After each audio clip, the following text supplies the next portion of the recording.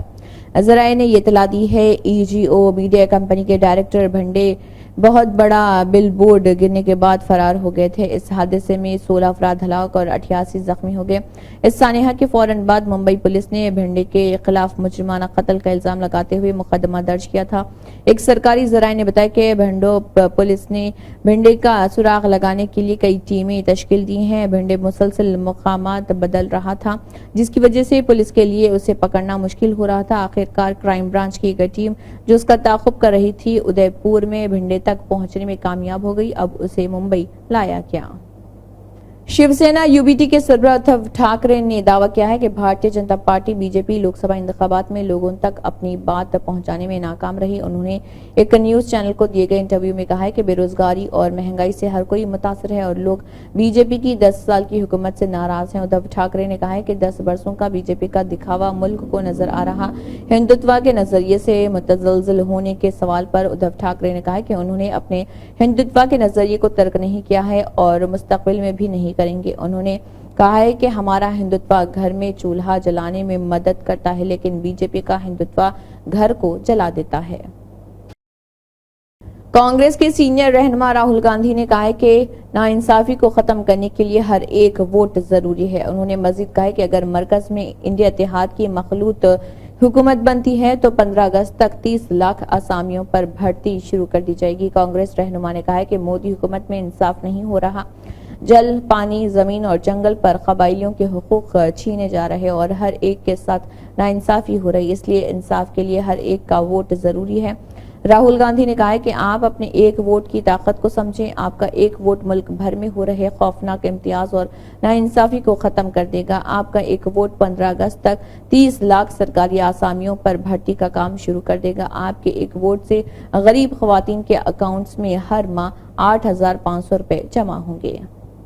Senior وکیل کپل سبل supreme court bar ایسوسی ایشن کے صدر منتخب ہو گئے اور گزشتہ روز کو ہونے والے انتخابات میں کپل سبل کو 1066 ووٹ ملے جبکہ ان کے قریب ترین حریف سینئر وکیل پردیپ رائے تھے جنہیں 699 ووٹ ملے۔ کپل سبل نے 2 دہائیوں کے بعد یہ الیکشن لڑا تھا۔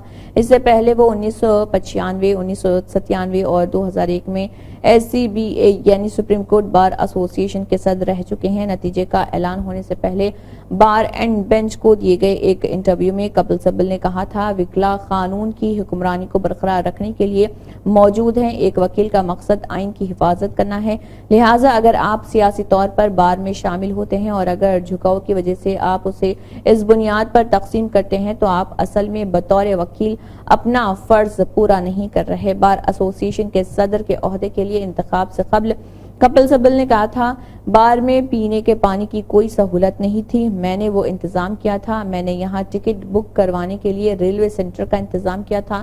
یہاں ایک کینٹین ہے۔ گرگ لائبریری میرے ذریعے قائم کی گئی تھی۔ جب بھی کوئی مسئلہ پیدا ہوتا ہے ہم وہی کرتے ہیں جو ہمیں کرنا ہوتا ہے۔ دہلی میں گزشتہ روز پارہ 42.5 ڈگری سیلسیس تک پہنچ گیا تھا جو اس موسم میں قومی دارالحکومت میں اب تک کا سب سے زیادہ درجہ حرارت ہے۔ محکمہ موسمیات نے یہ اطلاع دی ہے۔ ہندوستان کے محکمہ موسمیات کے مطابق آخری گرم ترین دن 8 مئی کو تھا اور اس دن زیادہ سے زیادہ درجہ حرارت 42 ڈگری سیلسیس ریکارڈ کیا گیا۔ اس نے کہا ہے کہ زیادہ سے زیادہ درجہ حرارت معمول سے 2 ڈگری گزشتہ روز زیادہ تھا۔ ہوا میں نمی کا تناسب 25% سے 65% کے درمیان رہا۔ وہیں محکمہ موسمیات نے دہلی میں گرمی کی لہر کا امکان ظاہر کیا ہے۔ IMD کے 7 دنوں کی پیشگوئی کے مطابق ہفتے کو دارالحکومت میں مختلف مقامات پر گرمی کی لہر کے امکانات ہیں۔ اس دوران درجہ حرارت 45 ڈگری سیلسیس تک پہنچ سکتا ہے۔ محکمہ موسمیات کے مطابق جب زیادہ سے زیادہ درجہ حرارت عام درجہ حرارت سے 4.5 ڈگری یا اس سے زیادہ ہو، یعنی جب درجہ حرارت کم از کم 45 ڈگری سینٹی گریڈ تک پہنچ جائے تو اسے ہیٹ ویو کے صورتحال قرار دی جاتی ہے۔